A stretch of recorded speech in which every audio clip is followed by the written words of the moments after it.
Hello everyone, welcome to a new video from a Jedrat. In this video, I'm going to reveal one of my main weapons from when I was a kid playing in the national championship. This weapon allowed me to win way too many games and way too many tournaments, alright? We're talking about first, the Italian opening, okay? A super well-known opening, this one right here. Knight to f3, knight to c6, bishop to c4. But it's not the Italian opening itself that I'm going to explain to you, it's an attack plan that we always have. In the Italian opening, this plan has worked for me so many times. And like I always say, it's an ace up my sleeve to use when I don't know what to play. Alright, so let's take a look at it with all the options, and let's start by seeing what happens if they play knight to f6 first. We're really going to use this plan no matter what they do to us in the Italian. They might also play bishop to c5 first, or even d6, but you'll see that the plan is really simple. They play bishop to c5, they play knight to f6. We're going to play d3. If they play knight to f6, then all the more reason. Why? Because they're directly attacking this pawn right here. So first, what do? d3, defending this pawn. And we've also developed our two pieces. Now we can develop the others easily, thanks to having moved this pawn as well. Very good. No matter what they do, we castle. Alright? And now, usually they'll castle or play d6. The move order really doesn't matter to us, because what we want is to develop this knight to c3 first. Notice that this isn't standard theory anymore. Standard theory would probably be playing c3, right? Or even bishop to b3, right? But we're going to play knight to c3. This move works super well among amateur players. Why? Because these kinds of setups, right? And now, d6. This is the kind of setup that amateurs always play. Some super easy Italian games, developing the knights toward the center. And all that, I'm sure you've come across this many times. Alright, here we're going to play the key move. Make sure you remember this move. It's the key move for the whole attack. We're going to play bishop to g5. What this move does is pin this knight, okay? What are we threatening now? Obviously, we're threatening this knight jump. Knight to d5, putting incredible pressure on the knight on f6. Do you see it? Here, no matter what they do, they'd probably have to double their pawns. Whether they move this bishop or this pawn, because we would simply capture here, and then they'd have to double their pawns. They couldn't capture with the queen because we have the knight. So here, what are we threatening? We're threatening knight to d5. That's why the best move here is quickly h6, to chase away this bishop and ask it to explain itself. However, we're not afraid of that at all, since we can just pull it back to this square here. And honestly, it does the same job from here as it did from there. And you might say, chess teacher, but here they can play g5, which is super useful and super popular, where they basically force you to pull the bishop back. Look, if they go for this plan of h6 and g5, they've already lost the game.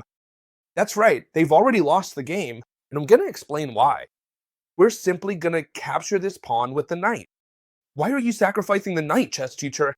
Well, here's why. It's very common to sacrifice two pawns for the knight because now there's no way to stop this threat. Notice that there are no pawns left that can drive the bishop away. Plus, this king is completely exposed.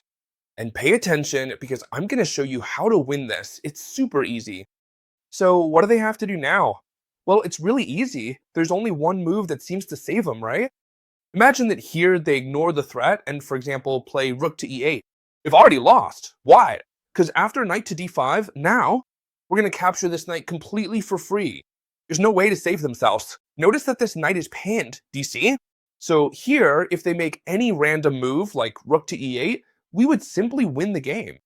There is only one move you need to keep in mind. One move you should memorize, and that's bishop to e6. Notice that it seems like I've made a lot of moves, but this plan will always work and you'll always do it the same way, okay? Give me a good, okay? If you like these kinds of videos, please. If you like this video and listen, if this video gets to 400 likes, yeah, I know that is a lot, I will make another plan that is also super good, a real winner for the Spanish opening, which I also have a spectacular one for. Is good or even better than this one? Well, I'd say it's just as good, okay? I know it's not a lot of likes, but like I always say, we're not the biggest channel, but we are the most loyal one, where there aren't many of us, but we're quality followers. Pay attention, the only move that saves you here is bringing the knight to bishop 6. What do you have to do? Very easy. We bring the knight back in no matter what. The threat is the same. And now again, they only have one move that saves them. That's what's great about this system, alright? Which move saves them? Well, logically, the only one is to take the knight with the bishop. Why? Because if they do anything else, we're threatening to capture here with two pieces, and this knight can't be defended, because if you use the king, look closely, you'd lose the queen, right? Even if you check with the queen, it's defended by the knight. So there's no way to defend here. The only good move is to capture the knight. There's no other option. That's why they placed the bishop on e6. Look closely. If they play this plan against you, I'm going to show you now how to win. But if they don't, they've already lost on the spot, because the threat would simply be unstoppable. How should you capture? With the bishop or with the pawn? Very important. Very important with the pawn. And you'll see why. Very important. Attacking this knight. This knight now has two options. It can only move forward here or go back. Because if it comes here, it would simply be giving us the knight for free. Notice that it's leaving the queen undefended with the knight. It's interfering with the defense. It has to go to the side. The most common and definitely the best move is knight to a5 because it gets out of the threat and also attacks our bishop. Do we care that it's attacking our bishop? No, we don't care. We'll just keep up the threat with queen to f3 and we're bringing all our pieces into the attack. Do you see it? Now we're back to the same position as before. We're attacking with the queen and the bishop. Two pieces are attacking and how many are defending? Well, you can see it for yourselves. Only one is defending. Is there any way here? Any way for the black pieces to save themselves? No, but they can try to hold on a bit longer, like by defending this with the king. Just what? Two pieces attack, two pieces defend. Now, if we were to capture with the bishop, simply queen takes bishop, then queen takes queen, king takes queen, and we'd end up down a piece. Why? Because they have two pieces and we have one.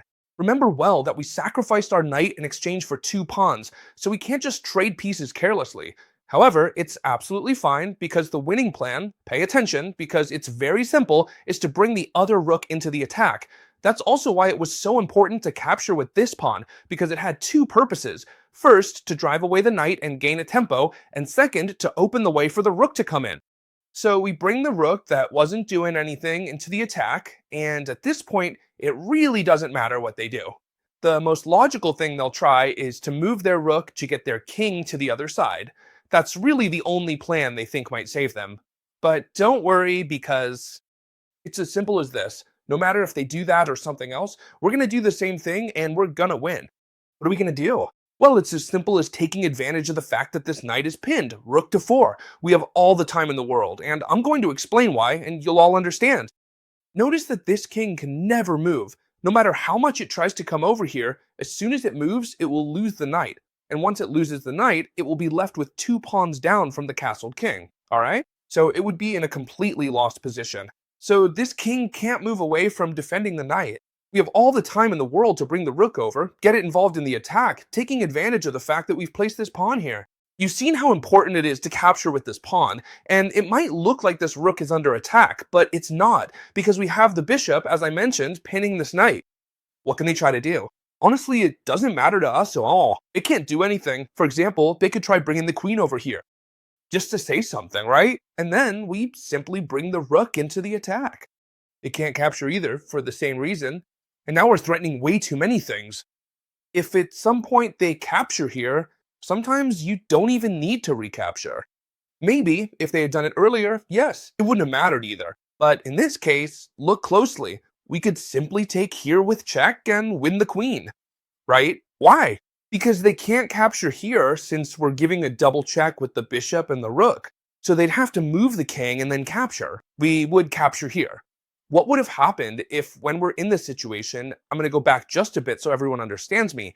As I just said, they capture this bishop of yours. Should he take that? Well, that's easy. I'll explain it to you. We're in this position.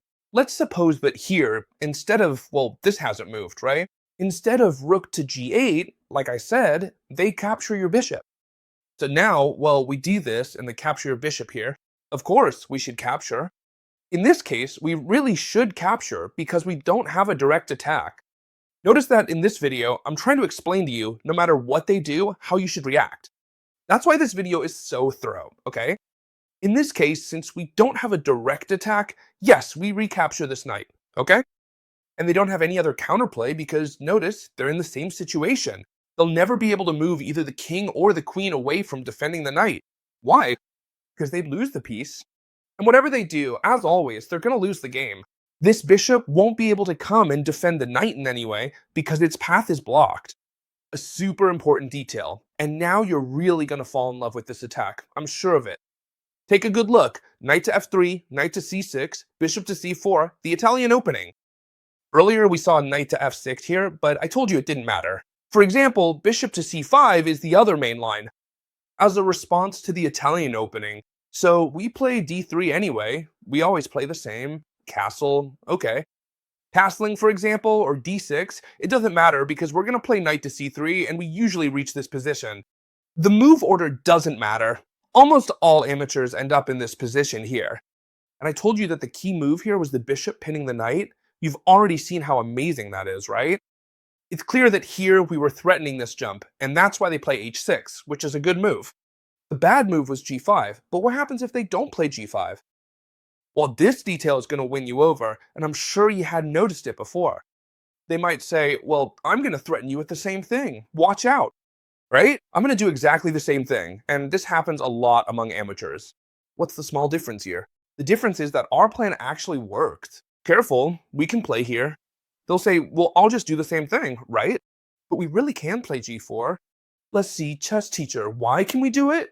Because they'll never be able to capture here since this knight is pinned and they'd lose the queen. In fact, it's happened to me many times that here they don't even realize it and they capture this pawn thinking they have a winning attack and simply, they lose the queen. That is, right here. We really could play g4, so what happens here? What's the wrong move here? The wrong move is this one right here, because we simply come here and when they leave, we can play g4. Well, at this point, many of you might say, but they're not forced to capture here, they can just come here, so what do we do next? Well, whether they've done this or not, our plan stays the same. Look how simple it is. Notice that now I've made it a bit more complicated so you can see it. But what do we do? Again, it's the same thing. And you tell me, how do you get out of this double knight jump? The truth is, there's no way to get out of it. Now they can try anything, but our advantage is just too big. For example, let's suppose a move like, I don't know, they really can't do anything either. I'll suppose this one, right? Which poses some kind of problem for this bishop. In this case, it would actually be a total loss because we'd have the move b4, which puts on a lot of pressure. And you might say, well, yeah, this just looks like a piece exchange, right? I take here and that's that. Well, careful because there are some details to this. Now, when we capture here, they have to continue, for example, with whatever they want. Let's say they capture over here, and once they do, we simply take this knight and we're up a piece. So when they do this, they have to be aware of the threat of moving this knight. All right, let's suppose they move this knight back to where it was. Well, we simply increase the pressure. Queen to d2, we attack the knight, bring the queen into the attack. There's no need to memorize this. It's just an example to show how easy it is to attack. This knight has to move, and once we see there's no more counterplay, we make the threat we can always make. Bishop takes knight. You could have even done it earlier if you wanted, right? They can't capture with the queen, they have to take with the pawn. Why? Because we have the knight, and once they take with the pawn, notice how their whole king side is getting weakened, letting the queen in, and ultimately this attack is completely unstoppable. We can pull the queen back here to target this square with 2 pieces, then maybe break through with g5, bring in the rooks. As you can see, it's a very enjoyable attack to play with the white pieces. There's one thing you need to know when playing this attack. It's extremely important, and I'm going to show you what it is next. Instead of showing you this thing and then looking at a game just to waste time, let's do this.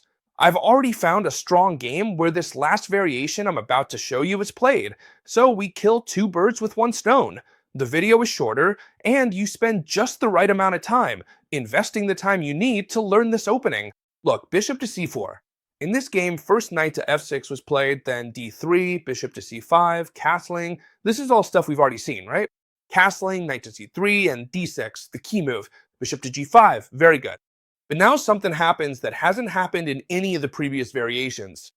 Instead of kicking out this bishop like we've seen up until now, they don't kick it out. When they did kick it out, great. But what happens if they just bring their bishop here to try to trade bishops with us? Should we come in and put pressure again with the knight? The answer is yes, but with a nuance. Careful, now it's obvious that they should trade this bishop for this knight. You already know this very well. Notice that I'm showing you the good moves for black. It's clear that h6 was good, but the follow-up wasn't good. It's clear that knight bishop here is good, but you have to pay attention to the nuances. It's clear they have to capture, otherwise they'd lose here. So then, do we capture with the pawn or with the bishop? Well, here's where the nuance comes in. When they don't chase away our bishop, remember this, when they don't chase away our bishop, instead of capturing with the pawn, we'll capture with the bishop. And this is key. Why? Because here we're going to enter a variation, an endgame, that will give us a small but very comfortable advantage to play. Now you might say, now they really can chase away this bishop, because there's no longer any kind of jump available. And now if you come here, this sacrifice would simply be a disaster, because you'll never be able to put pressure here. So here, what you need to do is trade this bishop for this knight. And you might say, Chestercher, you're giving up the bishop pair. Yes, yes. And I don't stop there, because now when they capture, I also give up the other bishop. Why? Because look, this has been studied, okay? It's been studied and I've played it many times. This endgame is much better, no, much more comfortable to play for the white pieces. It's a slightly better endgame for white, but in terms of comfort, it's way more comfortable. For example, look, in the game we're currently watching, white simply played c3 to support the center, possibly preparing d4. And to give the queen access to both flanks, black played rook to b8, targeting this point here. So white just pushed this pawn forward. Notice that throughout, you'll see that white is much more comfortable. They bring the queen into the attack, targeting this weak spot. Notice that they always have the initiative. The only way to properly defend this point is by advancing to d5. That way, they connect the pawn with the queen. And so here, the player with the white pieces, knowing this, knew these pawns were going to be exchanged, right? If black doesn't do it, white will, and this file's going to open up. Take a good look at this great move. He places the rook on a potentially open file. Black captures here, white does too, and now this rook is already in its optimal spot, right? Black tries to break through here because they're not doing much, and look at this excellent move. He pushes this pawn to trap black's bishop. Now, for the time being, black is down a piece. Do you see that? Sometimes having a piece on the board doesn't mean anything, because right now, this bishop is like a pawn. I don't know who I heard this from online, but they used to call this kind of bishop a fat pawn. Why? Because it acts like a pawn, it can't go anywhere, and not here either because the queen is there. So notice that what white did here was simply trap this bishop, so it can never get out again. And black is playing down a piece. Black tries to double up their rooks. Sorry, this is what they should try, doubling up the rooks. So that if they capture here, at least the pawns would no longer be doubled, right? But instead of this, they played rook takes rook. Why is this not a good move? I'll explain it very simply. Whenever you have rooks facing each other, many of you probably already know this, you should let your opponent capture, because the one who captures loses control of the file. Here, black captures, so now white gains control of the file. Now it's white who dominates this whole file with their rook. Black, to their credit, now places the other rook to face off, taking advantage of the fact that it's defended by the queen. So, what should we do now? Should we trade? Should we let them trade with this? Well, in this case, what was done is, if you want to exchange, I'd rather you exchange here, where I'm going to place a pawn that's about to promote. That's why black, instead of capturing, decided to go on the attack. And now, once they've weakened themselves even more, now I'm going to capture this rook. And you might say, this seems pointless, but it's not, because now, look closely, I could even capture this pawn here. Would it be a good idea to just capture here right now? No, it wouldn't be a good idea, and I'll explain why. Because if we capture now, simply queen to d4 would come, they'd capture our knight, or if not, they'd checkmate us on the back rank. That is, sometimes you have to be very careful with free pawns. In this case, white logically saw it and played queen to c2, defending the queen's entry squares a bit. Here, logically she couldn't come in anymore because we have the knight, right? It's that simple. Very well. Queen to f6 in this game, knight to d2. Look how important this move is. This knight here can't go anywhere. Not here, not there, no, no, no. So this move, knight to d2, is aiming for the following: to redirect the knight via f1, and now, where's it going to come out? Well, it's simply going to come out through e3. And notice now that this knight, which wasn't doing anything here, when the position is closed, some maneuvers have been made to place this knight, and this knight is a beast. It has two extremely strong squares here. Notice now that the king wanted to come over here, but he would have lost the game to a check, and we would have taken the queen. That's why the king moves forward. Even so, white brings in the knight with a lot of force. Black has to move the queen because it's under attack, and now capturing here wouldn't benefit us at all. It's very simple. When you have to make a piece exchange, think about it. Which piece is better, mine or my opponent's? Logically, mine is better. So I'm not going to give up my good piece for a bad piece for my opponent, right? This piece looks like a fat pawn. I'm not going to give it away. So, well, I expand, gain a little bit of space, and see if I can win that bishop in the future. Black also wants to attack, but white simply attacks the queen. And when the queen moves away, it comes back here to threaten to win the bishop. And pay attention, because the black doesn't let up. And right here, pawn takes pawn, wins the game. If the king captures, we would simply win the bishop. Simple, you see? And if the queen captures, which is what happened in the game, check out this amazing fork to finish the game in style. It's true that this game ended in a very elegant way because black made a mistake, but if they had captured with the king, you would just play this and go into an endgame with an extra piece. In other words, we're winning here too. So, go over this video carefully, save it, because if you watch it several times and really master it, you'll have an opening in your repertoire, the Italian, where you can win a ton of games. If your rating is under 2000 LO, and especially if it's under 1800, well, you absolutely have to play this because it's an opening you'll face a lot, so you'll have this attack under control. So I hope you loved this video. You already know that if we reach 300 likes, I think I said 300, right? I'm going to show you an attack plan in the Spanish opening, and I'll see you in the next video, friends. Goodbye.